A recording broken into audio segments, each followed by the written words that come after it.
So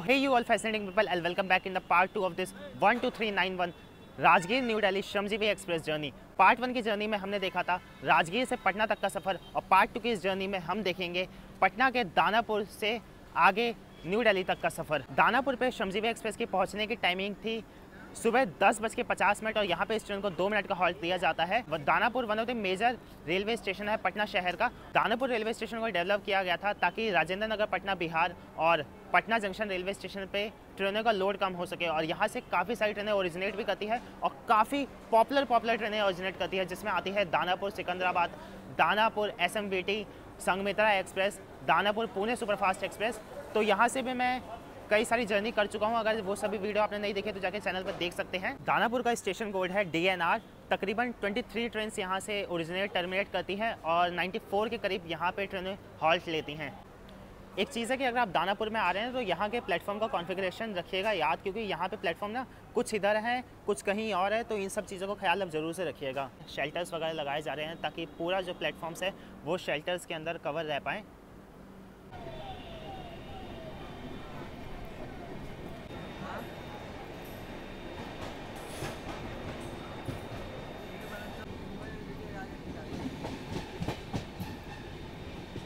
so finally जब पटना से हमारा डिपार्चर हो गया, दानापुर के करीब से ट्रेन में पेंट्री वगैरह की सर्विस शुरू हो गई। तो मैंने एक ले ली सबसे पहले चाय, क्योंकि तकरीबन 11:30 बज गए हैं और सुबह से हमने कुछ नहीं खाया, क्योंकि मुझे लगा ट्रेन में पेंट्री है तो चलिए नाश्ता वगैरह कर लेंगे। लेकिन मुझे क्या पता था यार कि सर्व भी नहीं करेंगे पटना से पहले कुछ। बट ठीक है, श्रमजीवी एक्सप्रेस की चाय मतलब सबसे पहली जो चीज़ मैंने ली चाय वो ठीक है, ओके है, उतनी बेकार भी नहीं है।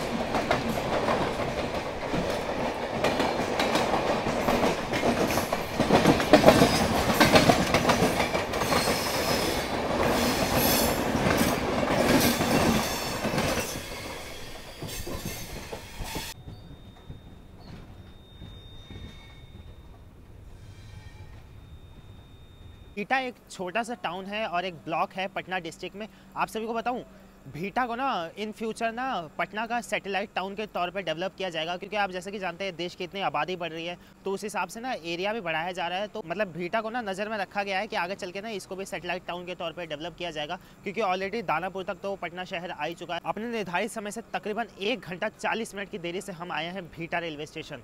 ट्रेन सुबह 8:05 पर निकली थी राजगीर रेलवे स्टेशन से। अभी तकरीबन हमने सिर्फ 123 किलोमीटर का सफ़र तय किया है और हमें तकरीबन 4.5 घंटे से ऊपर लग चुके हैं। मुझे तो समझ नहीं आ रहा है कि यार श्रमजीवी एक्सप्रेस ने अपनी प्रायोरिटी खो दी है कि क्या दिक्कत है इसके साथ, क्योंकि यार जब मैंने इससे पहले जब भी इसमें जर्नी करी है ना भाई, ये बैंग ऑन टाइम चलने वाली ट्रेन है, लेकिन आज पता नहीं इसको क्या हो रखा है। भीटा में ना एयरफोर्स स्टेशन भी है। इन फ्यूचर जब पटना एयरपोर्ट को पूरी तरह से एक्सपेंड कर दिया जाएगा ना, तो जो वहाँ से एयरफोर्स है ना उसको टोटली भीटा एयरफोर्स स्टेशन पे शिफ्ट कर दिया जाएगा। 2018 में ना मतलब ये खबर आई थी कि भीटा को ना IT पार्क के तौर पे डेवलप किया जाएगा। अब उसका मुझे अपडेट नहीं है कि कितना उस काम पे आगे जोर हुआ है।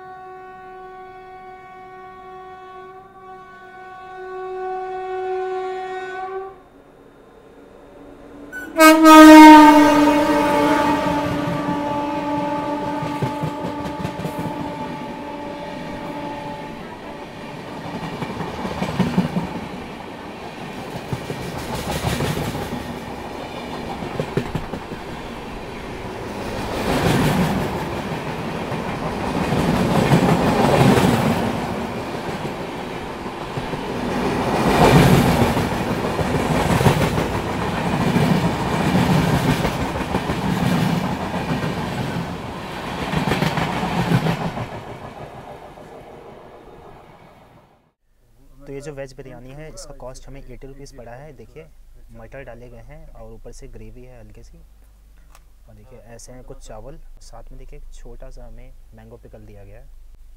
तो देखते हैं ये बिरयानी कैसी है। जो ग्रेवी और चावल का टेस्ट है वो ठीक है, और ये जो मटर है इसे बॉईल करके डाल दिया गया है, बीच बीच में कच्चे रह गए हैं।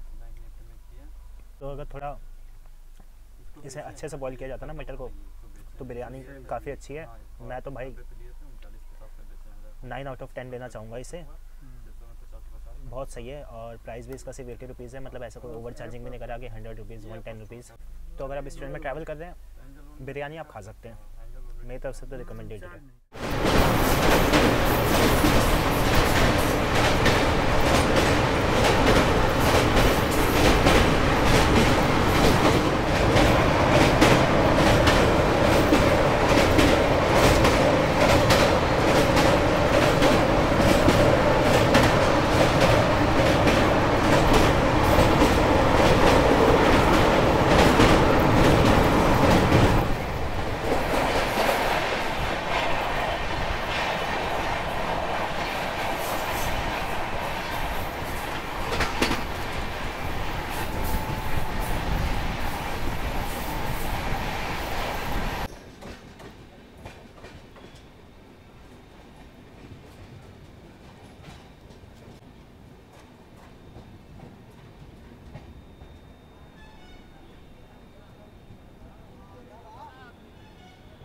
इस वक्त हम बिहार के भोजपुर डिस्ट्रिक्ट के डिस्ट्रिक्ट हेडक्वार्टर आरा के आरा जंक्शन रेलवे स्टेशन पहुंच चुके हैं। आरा पंडित दीनदयाल उपाध्याय जंक्शन पटना सेक्शन के बीच में एक मेजर जंक्शन रेलवे स्टेशन है, और ऑलमोस्ट जितनी भी ट्रेनें यहाँ से पास होती है ना, उसमें 95% ट्रेनों का यहाँ पे हॉल्ट दिया जाता है। और जो 5% ट्रेनें अभी नहीं रुक रही है ना, उनका भी यहाँ के लोग मतलब आए दिन मतलब किसी मंत्री शंत्री या कुछ ना कुछ सोर्स पानी लगवा के रुकवाने की फिराक में रहते हैं। इंक्लूडिंग अभी पहले ना एक संपूर्ण क्रांति चला करती थी जिसे आम जनता की राजधानी एक्सप्रेस कहते हैं। अभी इसी साल 2023 में उसका भी आरा जंक्शन पर हॉल्ट होने लगा है। और तो और अभी बात चल रही है कि न्यू दिल्ली से चलकर जिंदनगर पटना की ओर जाने वाली तेजस राजधानी एक्सप्रेस को भी आरा पे हॉल्ट दिया जाए। और तो और कई सारी डिमांडें ये हैं कि यहाँ से कई सारी ट्रेनें भी चलाई जाए देश के अलग अलग कोनों के लिए, स्पेशली जिसमें मुझे याद आता है आरा से आनंद विहार के बीच में एक ट्रेन। जैनिज्म के लिए ना एक आरा एक इंपॉर्टेंट शहर है, यहाँ पे कुल छोटे बड़े 42 जैन टेम्पल हैं। बस मेरी शिकायत एक ही है कि भाई देखिए, आप इतनी सारी ट्रेनों की डिमांड करते हैं, इतनी सारी ट्रेनें यहाँ रुकती भी है, लेकिन कभी आप पहले बेसिक इंफ्रास्ट्रक्चर की तो डिमांड कीजिए। देखिए क्या प्लेटफॉर्म की हालत है, और दूसरा मैं आपको दिखाता हूँ। आई मीन ये देखिए प्लेटफॉर्म की जो हाइट है वो कितनी छोटी है। ये देखिए जो सीनियर सिटीजन होंगे, बीमार होंगे, उन्हें कितनी तकलीफ होती है ऊपर चढ़ने के लिए। एटलीस्ट पहले इन सब चीज़ों को कवर करना चाहिए, उसके बाद प्रीमियम ट्रेनों का हॉल्ट मांगा जाए तो अच्छा भी लगता है। आरा को जंक्शन इसलिए कहा जाता है क्योंकि यहाँ से एक लाइन चल जाती है सासाराम की ओर। सासाराम पंडित दीनदयाल उपाध्याय जंक्शन गया कॉर्ड लाइन पे है, उस लाइन को लेती है आरा रांची एक्सप्रेस। लास्ट टाइम जब वंदे भारत एक्सप्रेस में जर्नी करी थी ना, न्यू दिल्ली पटना वंदे भारत स्पेशल में, तो उसमें मैंने आरा के बारे में यही सब बातें की थी। तो भाई उस वीडियो में इतनी अच्छी गालियाँ पड़ी, लेकिन देखो यार, आपको गाली देना है दे सकते हो, कुछ भी बोल सकते हो, लेकिन एक वर्ड बोलने की लिमिट होती है। आप क्रिटिसाइज़ कर सकते हैं, मेरे कमेंट्स को ऑफेंड कर सकते हैं, लेकिन ये माँ बहन इन सब को मतलब क्यों इंक्लूड करना है यार ऐसे वर्ड्स लाके, है ना। अपने निर्धारित समय 11:29 से तकरीबन 2 घंटे की देरी से हम आरा जंक्शन रेलवे स्टेशन पे आए हैं। आरा का नाम ना अरण्या देवी माता जी के नाम पे बसा है। अरण्या देवी माता जो कि द गॉडेस ऑफ फॉरेस्ट भी जिन्हें कहा जाता है, यहाँ पे सबसे ज़्यादा अरण्या देवी जी की ही पूजा की जाती है, उन्हें यहाँ का डेटी गॉडेस कहा जाता है। खाने पीने की इधर आपको काफ़ी सारे वेराइटीज़ मिल जाएंगी, काफ़ी सारे स्टॉल्स हैं इधर, मोबाइल फ़ोन चार्जिंग वगैरह इन सब की फैसिलिटीज़ आपको मिल जाएगी। धीरे धीरे विकास तो इधर हो रहा है, बट स्टिल काफ़ी ज़्यादा गंदगी है और काफ़ी ज़्यादा इम्प्रूवमेंट की ज़रूरत है। स्पेशली ये प्लेटफॉर्म के हाइट बढ़ाया जाए तो यार काफ़ी अच्छा रहेगा।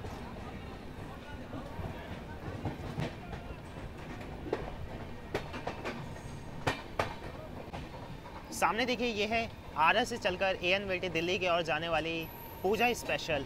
ये पहली ऐसी ट्रेन है ना जिसका मेंटेनेंस आरा CDO करता है। मेरे ख्याल से इसी को डेली कर दें तो अच्छा रहेगा, रेगुलर नंबर्स के साथ विद रेगुलर फेयर।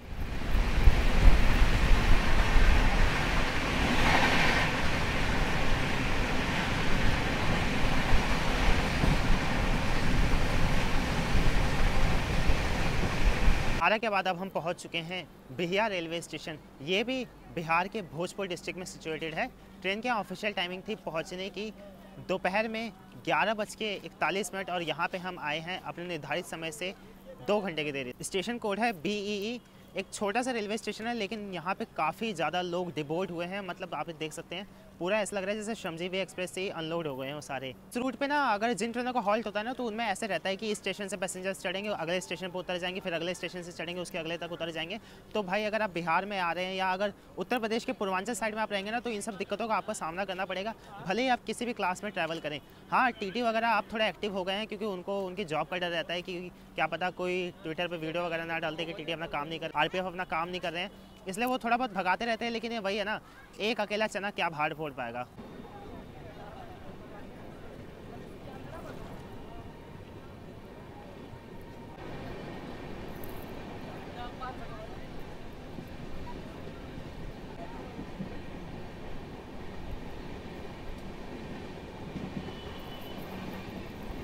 इस वक्त हम पहुंच चुके हैं डुमराव रेलवे स्टेशन। डुमराव एक काफ़ी हिस्टोरिक प्लेस है बिहार की ना, ये one of the oldest municipality corporation यहीं सबसे पहले इस्टेब्लिश हुई थी, और तो और ये one of the oldest princely state है हमारे भारत देश का। हमारे देश के आज तक के सबसे बड़े शहनाई वादक उस्ताद बिस्मिल्लाह खान जी का जन्म यहीं डुमराव में ही हुआ था। जब हमारा देश आज़ाद हुआ था ना 15 अगस्त 1947 में,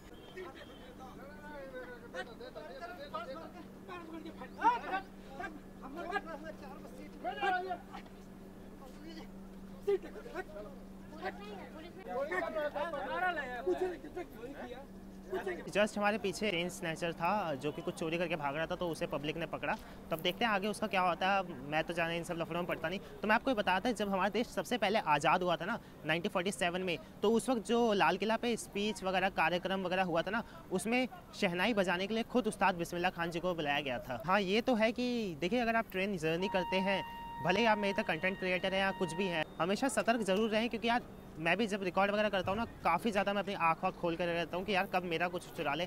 भगवान की दया से और आप सभी के प्यार से अब तक ऐसा कुछ हुआ नहीं, और शायद आगे कभी हो भी ना, यही मैं चाहूँगा।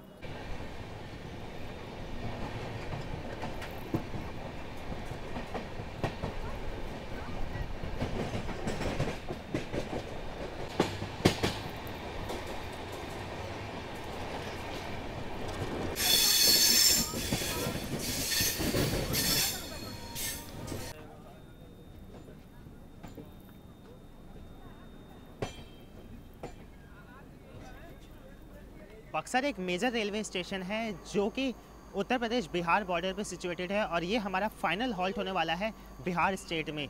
बक्सर सर्व करता है बक्सर डिस्ट्रिक्ट को, साथ ही साथ जब पहले ना गाजीपुर और बलिया इतने अच्छे से कनेक्टेड नहीं थे ना रेल लाइन से, मतलब इतने ट्रेनें वहाँ के लिए नहीं थी, तब गाजीपुर और बलिया के लोग भी आके बक्सर उतरते थे और फिर यहाँ से गंगा पार करके बलिया और गाजीपुर की तरफ चले जाया करते थे। बक्सर एक काफ़ी हिस्टोरिक शहर है। यहाँ पे 2 बैटल लड़ी गई है। एक तो द बैटल ऑफ बक्सर, जिसके बारे में आप सभी ने हिस्ट्री की किताब में कभी ना कभी तो पढ़ा ही होगा अगर आप एनसीईआरटी से पढ़े हैं तो, और दूसरा है the battle of Chausa. Chausa बस उत्तर प्रदेश और बिहार बॉर्डर पे सिचुएटेड है, बीच में कर्मनाशा रिवर आती है, इस पार है बिहार, उस पार है उत्तर प्रदेश। तो अभी मैं आपको दिखाऊंगा कहाँ पे उत्तर प्रदेश और बिहार का बॉर्डर चेंज होता है। ऑलमोस्ट 138 ट्रेन आके बक्सर रेलवे स्टेशन पर हॉल्ट लेती हैं। 4 ट्रेनें यहाँ से ओरिजिनेट होती है जिसमें सारी मेमूज हैं। बक्सर का स्टेशन कोड है BXR। One of the top booking railway station है ये इंडियन रेलवे का।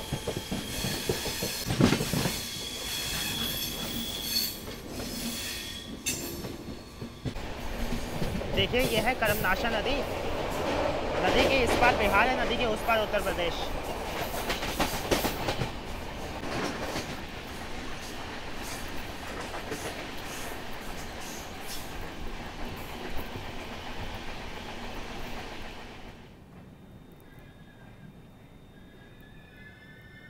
उत्तर प्रदेश में आप सभी फ्लो व्लॉग्स के दर्शकों का हार्दिक स्वागत है। इस वक्त हम गाजीपुर डिस्ट्रिक्ट के गहमर रेलवे स्टेशन पर पहुंच चुके हैं। गहमर को तो विलेज ऑफ सोल्जर्स भी कहा जाता है, क्योंकि गहमर ऐसा एक गांव है ना जहां पे आपको हर घर में कम से कम मिनिमम 1 सोल्जर तो मिलेगा ही, जो कि हमारे देश के किसी न किसी फोर्स में सर्व कर रहा होगा, चाहे वो आर्मी हो, नेवी हो या एयरफोर्स हो। साथ ही साथ गहमर एशिया का लार्जेस्ट विलेज है। जी हाँ दोस्तों, भारत का ही नहीं, एशिया का सबसे लार्जेस्ट विलेज है। देखिए ये है स्टेशन का मेन एंट्रेंस एग्जिट गेट। बाहर आपको ऑटोज़ वगैरह मिल जाएंगे। बहुत ही छोटा सा स्टेशन है लेकिन काफ़ी शांत लगा मुझे। स्पेशली काफ़ी साफ़ सफाई है, डस्टबिन वगैरह दिए गए हैं। मतलब एक फील आ गई कि आप उत्तर प्रदेश में एंटर कर चुके हैं।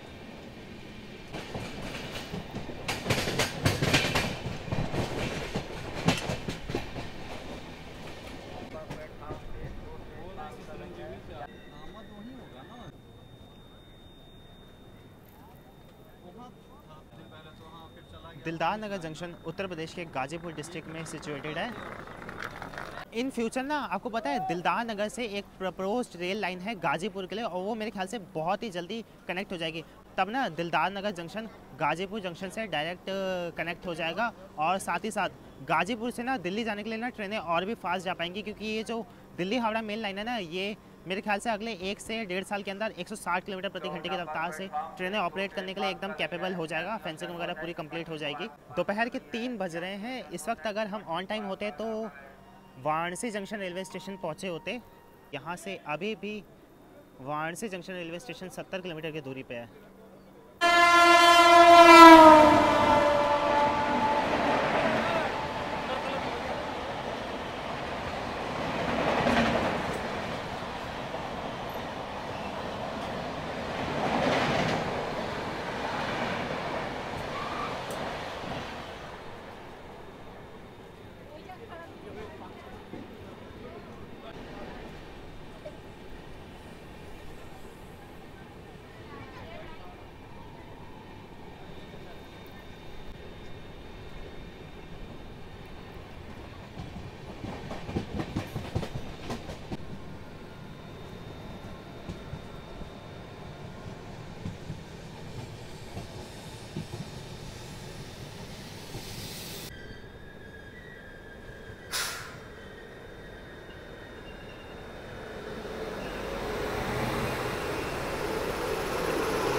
पंडित Deendayal Upadhyay junction, formerly known as Mughal Sarai junction. Pandit Deendayal Upadhyay junction के प्लेटफॉर्म नंबर 3 पे हमारा आगमन हुआ है। आप में से जो मेरी पहले से वीडियो देखते आ रहे होंगे उन सभी को ये पता होगा कि मेरा जो होम टाउन रेलवे स्टेशन है वो पंडित दीनदयाल उपाध्याय जंक्शन ही है। एक्चुअली ना Banas railway station, Varanasi junction railway station और पंडित दीनदयाल उपाध्याय जंक्शन, इन तीनों रेलवे स्टेशन पर मैं हमेशा उतरता रहता हूँ कोई सी भी ट्रेन पकड़ के, अगर मुझे अपने घर की ओर जाना होता है। पंडित दीनदयाल उपाध्याय जंक्शन पहले ना ये बनास डिस्ट्रिक्ट का ही पार्ट हुआ करता था, लेकिन बाद में चंदौली डिस्ट्रिक्ट को अलग बना दिया गया। पंडित दीनदयाल उपाध्याय जंक्शन है ना, ये चंदौली डिस्ट्रिक्ट का पार्ट है। ये बनास शहर रेलवे स्टेशन को भी सर्व करता है, क्योंकि यहाँ से वाराणसी जंक्शन रेलवे स्टेशन की दूरी मात्र 16 किलोमीटर की है। बनास रेलवे स्टेशन तकरीबन यहाँ से 20 किलोमीटर की दूरी पर होगा। ईस्ट सेंट्रल रेलवे के 5 डिवीजन में से एक है पंडित दीनदयाल उपाध्याय डिवीजन। बाकी के हैं Danapur division, Dhanbad division, Sonpur division, Samastipur division. इकलौता ईस्ट सेंट्रल रेलवे का ऐसा डिवीजन है जो कि उत्तर प्रदेश में सिचुएटेड है। जितनी भी ट्रेनें इस रूट से पास होती हैं, जितनी भी ट्रेनें पंडित दीनदयाल उपाध्याय जंक्शन से पास होती हैं, इंक्लूडिंग राजधानी, दुरंतो एक्सप्रेस जैसी ट्रेनें भी यहाँ पे आकर 10-10 मिनट का हॉल्ट लेती हैं। और ऐसी कोई ट्रेन नहीं है जो कि पंडित दीनदयाल उपाध्याय जंक्शन को स्किप कर दे, या मैं कहूँ 10 मिनट से कम का भी हॉल्ट ले ले। श्रमजीवी एक्सप्रेस का निर्धारित पंडित दीनदयाल उपाध्याय जंक्शन में पहुंचने का समय है दोपहर के 2:15 और यहाँ पे इस ट्रेन को 10 मिनट का हॉल्ट दिया जाता है। अभी तकरीबन हो रहे हैं 3:45 यानी 3:45। तो हमने निर्धारित समय से 1.5 घंटे की देरी से आए हैं, तो रास्ते में हमने स्लैग की वजह से थोड़ा तो डिस्टेंस कवर किया। पंडित दीनदयाल उपाध्याय जंक्शन में टोटल 8 प्लेटफॉर्म है। तकरीबन 350 ट्रेनें यहाँ पे आके हॉल्ट लेती है। और एक चीज़ आपको बताऊँ, क्योंकि बनास शहर के इतना पास है ना, तो पंडित दीनदयाल उपाध्याय जंक्शन से कोई भी एक्सप्रेस या मेल सुपरफास्ट ट्रेनें ओरिजिनेट नहीं होती है। बीच में एकात्म माता एक्सप्रेस जो कि पंडित दीनदयाल उपाध्याय जंक्शन से लखनऊ के बीच में चला करती थी, उसे भी अब गया तक एक्सटेंड कर दिया गया है। एशिया का लार्जेस्ट गुड्स मार्शलिंग यार्ड ये जगह होती है जहाँ पे जो गुड्स ट्रेन नहीं होती उनको असेंबल डिसेंबल करके नया बना के वापस इधर से उधर भेजा जाता है। एशिया का लार्जेस्ट मार्शलिंग यार्ड यही पंडित दीनदयाल उपाध्याय जंक्शन में है। एक 170 बेडेड रेलवे का हॉस्पिटल भी है, और तो और यहाँ पे लोकोमोटिव शेड भी है। स्टेशन पे आपको खाने पीने की हर तरह की फैसिलिटीज़ मिल जाएगी, इंक्लूडिंग रिटायरिंग रूम, डोरमेट्री और तो और एक्जीक्यूटिव लॉन्जेस जैसी की भी फैसिलिटी है यहाँ पे। बस एक चीज़ है कि अगर आप यहाँ पे फ्रूट वगैरह ले रहे हैं तो बड़ा सतर्क रह के लिया करिए, क्योंकि अगर आपने 1 किलो के पैसे दिए तो वो आपको फ्रूट शायद 800 या 850 ग्राम में मिले। इतने यहाँ के तेज़ होते हैं फ्रूट सेलर, तो इस चीज़ का आप ख्याल जरूर से रखिएगा, क्योंकि मैं पर्सनली यहाँ पे हमेशा कितनी बार आया हूँ, गया हूँ, यहाँ से कितनी ट्रेनें बोर्ड की है, तो मुझे इसका थोड़ा तो एक्सपीरियंस है।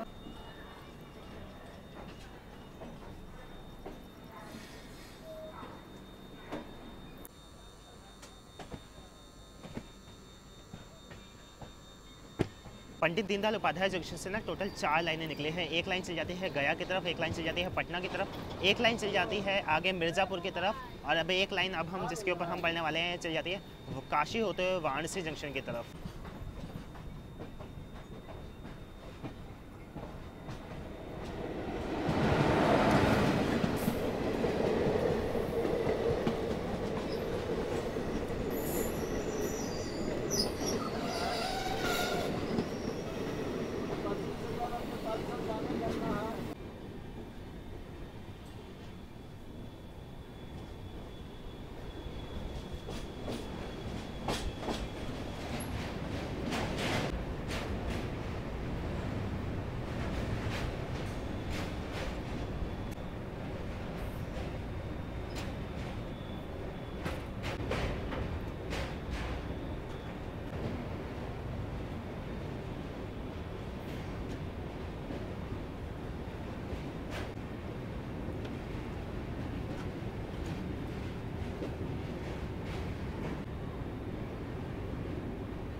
पहुंच चुके हैं बनारस शहर के वाराणसी जंक्शन रेलवे स्टेशन पर, जिसे locally Varanasi cantt railway station के नाम से भी जाना जाता है। ट्रेन के ऑफिशियल पहुंचने की टाइमिंग थी दोपहर में 3:02 और यहाँ पे हम आए हैं शाम को 5:04 पे। मुझे समझ नहीं आया कि यार आज श्रमजीवी एक्सप्रेस को इतना डिले किया गया, ये तो मुझे बिल्कुल ही मतलब बड़ा ही आश्चर्यचकित लगा। और उससे भी ज़्यादा तकरीबन 3:50 पे हम लोग निकले थे पंडित दीनदयाल उपाध्याय जंक्शन से, तो तकरीबन 1 घंटा 10 मिनट हमने लिया खाली 16 किलोमीटर के डिस्टेंस को कवर करने में। आमतौर पर वैसे भी ट्रेनें इस डिस्टेंस को कवर करने के लिए 30 से 40 मिनट लेती है। इसलिए सबसे ज़्यादा शॉकिंग था जो इसने राजगीर से लेकर पटना तक के बीच में 100 किलोमीटर के डिस्टेंस को 3 घंटे में कवर किया था।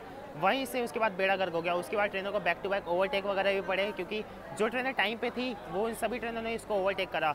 और सुपरफास्ट होने के बाद इसने ना पटना कोटा जैसी ट्रेन से मतलब भाई ओवरटेक खाया। वो मतलब मेरे लिए एकदम एम्बेरसिंग मूवमेंट था। बनारस शहर को देखिए यार, किसी प्रमाण की आवश्यकता तो है नहीं। महादेव जी की सबसे प्यारी नगरी, इसे स्पिरिचुअल कैपिटल ऑफ इंडिया भी कहा जाता है। हिंदुज़म के लिए काफ़ी ज़्यादा पवित्र है, बुद्धिज़्म के लिए काफ़ी ज़्यादा पवित्र है, जैनिज़्म के लिए काफ़ी ज़्यादा पवित्र है। बनारस के बारे में आपको पता है क्या है? इसे कहा जाता है इतिहास से वो पुराना शहर। बनारस में ना काफ़ी सारे रेलवे स्टेशन है। वाराणसी जंक्शन रेलवे स्टेशन है जिसपे अभी हमें, जिसका स्टेशन कोड है BSB है। बनारस रेलवे स्टेशन है जिसका कोड है BSB है। साथ में काशी रेलवे स्टेशन था जिसे अभी हमने स्किप करा था। एक अपना पंडित दीनदयाल उपाध्याय जंक्शन, ऑल्थो वो बनारस डिस्ट्रिक्ट में नहीं है लेकिन वो वाराणसी सिटी को भी सर्व कर लेता है, क्योंकि मात्र यहाँ से 16 किलोमीटर की दूरी है उसकी।